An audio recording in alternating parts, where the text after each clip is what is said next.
It's Two for Tuesday, an open tag started by Tom over at Knife Delights. If you haven't checked out his channel, I would highly advise you do. He does a lot of restorations and shows a lot of really good knives. Today's knives for Two for Tuesday are a Buck 110 and an Edgemark Explorer. Now, these two knives I bought as soon as I got my driver's license, which would have been in January of 1985. And one of the very first things I did is went down to a local sporting goods store. Well, then local was about 20 minutes away. And I purchased the Buck 110.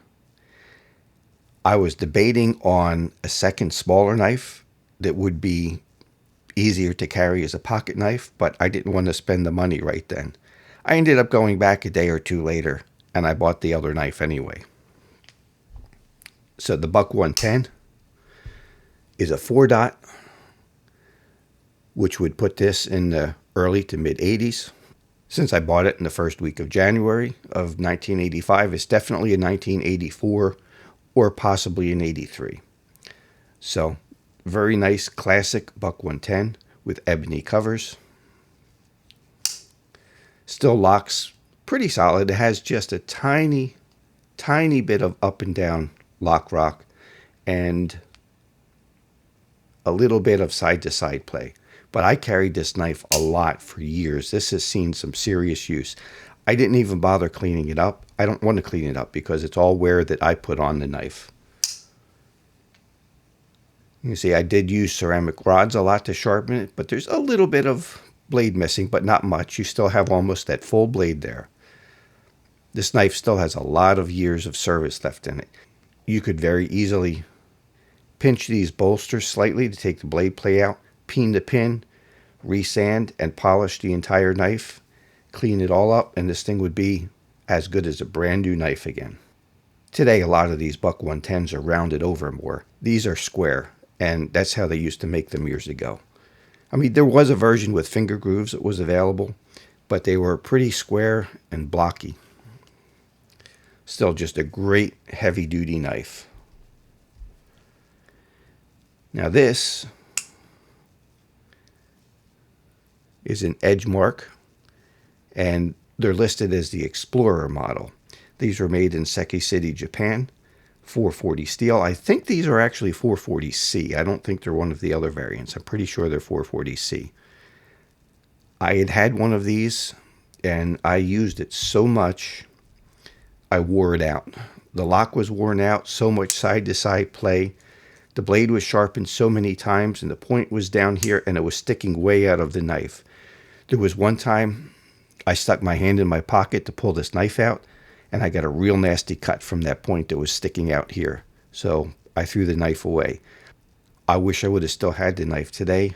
I would regrind the blade to lower that point down, tighten up the bolsters, clean it up, and revive the knife. I found this one on eBay. I just got this for $12 with free shipping. This is the same knife that I had. This one's a little older. This one is probably a mid to late 70s knife, where the one I had was a early to mid 80s knife. And it said Explorer on the blade. This one does not say Explorer on the blade. However, this knife does have a couple things here that are odd about it.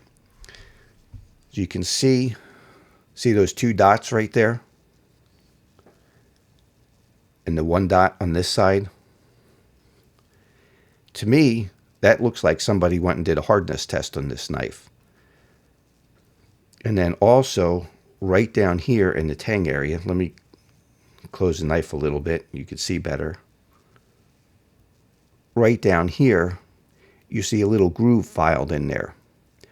I'm wondering if somebody took a hardness file to this knife.